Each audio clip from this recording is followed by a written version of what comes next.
the Bailiwick podcast. I'm Laura Clayton, and today we are exploring the proposals for the largest restructuring of Guernsey's tax and social security contribution systems that have been made in living memory, at least since the war years. Now, proposals out this week suggested those changes, as well as introducing GST. And those three letters have caught the attention of the masses. So far, they seem to be facing quite a lot of opposition. You're not giving any reassurances about the long term of it either. So you're saying 5%, bring it in, 15% income tax allowance in a new band, as if the tax office can cope with that. You're not going to actually be able to manage it, with all of that. It's too complicated. The social security allowances, it's just a shambles. And then also, you're not giving me any reassurances that a year later it's not 8% GST, 10% GST, back to 20% income tax. It's so bloody obvious what you're planning. It's like, as you can tell, I'm shaking with rage. If it was brought in, the proposed goods and services tax would be at a rate of 5%. It would be payable across nearly all purchases, including food. Comparisons have been drawn with Jersey's GST, which came in at 3% and then rose to 5%, where it has been stuck for a few years now. There has been some attempts to increase or decrease it, but it is currently 5%. Concerns raised at the public meeting on Monday night over whether Guernsey's GST rate would also rise and possibly soon exceed Jersey's rate have been downplayed by the panel of politicians who have been tasked with selling us this idea. Jersey started, I think, at 3.5%. They went up pretty quickly to 5%. They've been at 5% for a long time now. I'm not saying that they were, I'm looking at them as any kind of parameter or any paradigm, but that's the position in relation to that. The taxes will be excise duty taxes, will be all the other taxes, TLP, etc., etc., etc.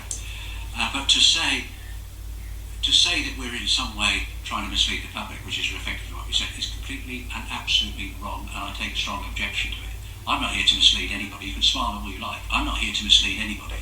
I'm here to tell the truth to the potential taxpayers, both in this room and outside of this room. If it was possible to decrease tax or not increase tax, we would all do that. We'd all gladly do that. When we say in a few years' time, and I said it's not tomorrow or next year, but it's in a few years' time, that we don't have enough money to keep all our schools open, we don't have enough money to pay our carers, we don't have enough money to fund the nice drugs that I mentioned earlier in the introduction, what are we going to do then? Where's that money going to come from? You could get a round of applause then. You won't get a round of applause then when people can't get the drugs they want, when their mother can't get the care that she needs. Policy and Resources President, effectively our Chief Minister, Deputy Peter Fairbrush there.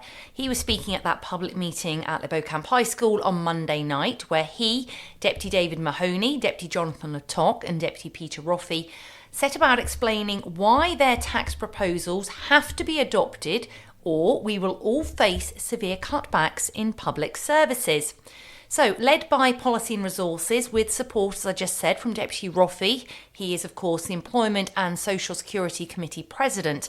So they've told us that bringing in the 5% GST rate on all goods, including food, would bring in millions of pounds in extra revenue every year, which would then help fund our public services.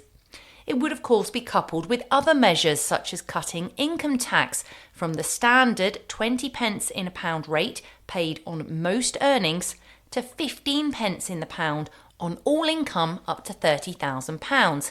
There would also be slightly higher personal tax allowances, meaning effectively fewer people who are considered as lower earners in our society would actually be paying income tax. That should then mean they are slightly better off.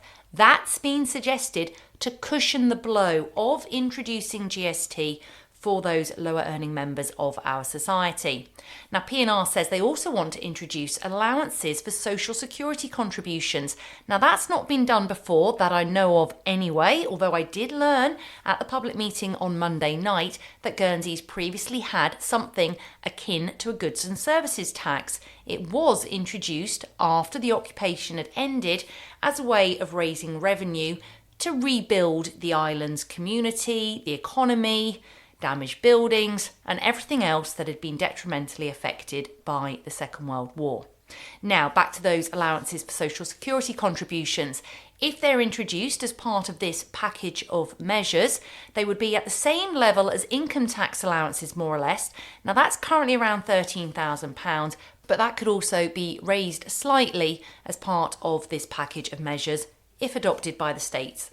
Social security contributions could also rise for everyone to 8.5% for employees, 8% for employers, and 14.5% for the self-employed. Likely to be some kickback there, I'm sure. Now, altogether, all of these measures, which we've only very briefly touched on, would bring in an additional £55 million per year. Now, that would go some way to balancing Guernsey's books, but we keep being told the projected deficit is £85 million each year, so there'd still be a pretty huge gap. If the island does not go for this new package of measures, with GST included, we're told that the time will very soon come that we'll have to choose which school we should close, which hospital wing we should close, how many teachers we should sack. Here's Deputy Mahoney. You gave me a leaflet on a piece of paper on the flyer on the way in, saying go here and sign the petition, no to GST and all the other bits. But perhaps on the bottom you also need a bit saying, and please add which hospital wing you will close, which school you will close, how many teachers you will dismiss, because that's the other option. If we do what is suggested and we just say there's no GST required, we don't need to do anything, head in the sand, then those things are going to happen. We've got to the end of the road and now something must happen. And I think you also noted, let's just put the income tax up, but I think other increases. We've looked at those things, and those things just don't come out in the way that we need to do them. I think John mentioned that people have said just put a penny on income tax and we'll be done. A penny doesn't cut it. A penny doesn't cut anywhere close to it. Now, when in the market that we're in terms of the offshore jurisdiction with which we compete, if we suddenly say we are 25, 26, 27% of the basic rate of income tax, that affects our standing internationally in terms of our competitors. So then suddenly companies are not coming here, they're going to Jersey or the Isle of Man or the BVI. Now, those are real world consequences, and as I said in my piece, the finance industry is what's paying all the bills, a majority of the bills, beg your pardon. So we have to be very careful about what we put in place and how that affects the finance industry. So at the outset of what he was saying there, he gave us quite a tough choice. Should that be the way to encourage public debate on the widest range of changes to our personal taxation model in the post-war era? I'll leave that for you to decide. Deputy Mahoney and the rest of the panel clearly think so. They also faced more kickback at the public meeting on Monday, though, including reminders of things they've all said in the past.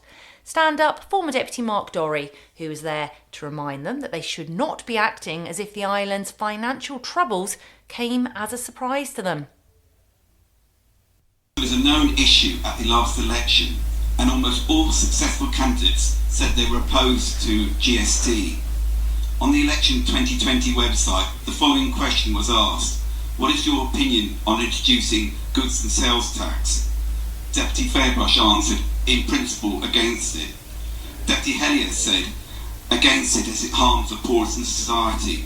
Deputy Latoc said, I used to work for VAT in the UK and have seen firsthand how regressive and expensive to implement and oversee such taxes can be, so I wish to avoid introducing a GST unless absolutely unavoidable.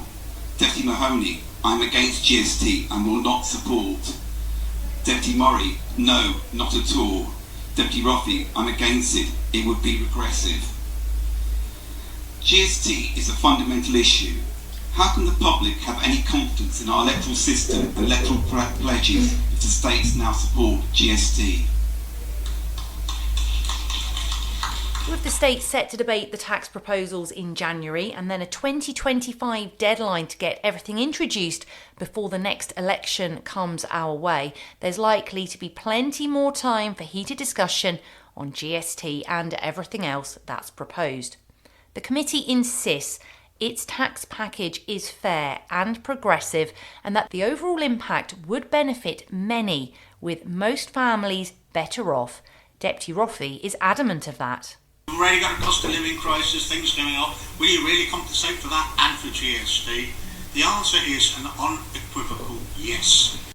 Looking through the proposals, it said that the most affluent 40% of households in Guernsey would end up paying more for their goods and services across all sectors. A few other case studies that have been given to us by the States. A single mum of one on modest earnings. Well, she may be £9 a year better off. Wow, well, let's get in a bottle of Prosecco and a chocolate bar to celebrate New Year's Eve, shall we? 2 working parents, a mortgage and kids? Well, actually, they could be worse off under these plans. You can read for yourself how you might be affected and see the proposals and analysis in much more detail at bailiwickexpress.com.